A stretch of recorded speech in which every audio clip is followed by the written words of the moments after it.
Guys আজকে আমার চোখের সামনে ঘটে যাওয়া একটি ভয়ঙ্কর একটি অ্যাক্সিডেন্ট হয়েছে, তো চলো তোমাদেরকে আমি ভিডিওতে বলছি।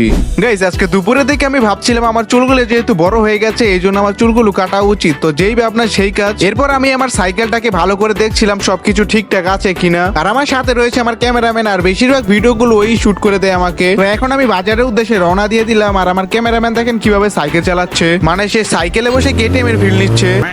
গাইস আমি দূর থেকে দেখছি সামনে অনেক লোকজন আর জ্যাম লেগে রয়েছে। এরপর আমি তাড়াতাড়ি করে সামনে চলে এলাম, আর এসে দেখি এখানে একটি ট্রাক অ্যাক্সিডেন্ট হয়েছে। মূলত এখানে বিষয়টি হচ্ছে এই ট্রাকটি দোকানের ভিতরে ঢুকিয়ে দেওয়া হয়েছে, আর এই দোকানটির ভিতরে ছিল একজন মহিলা, উনি মারাত্মকভাবে আহত হয়েছে, ওনাকে এখন হাসপাতালে নিয়ে যাওয়া হয়েছে। গাইস এইসব দেখার পর আমার আর কিছু বলার নেই, আপনারাই দেখে নিন।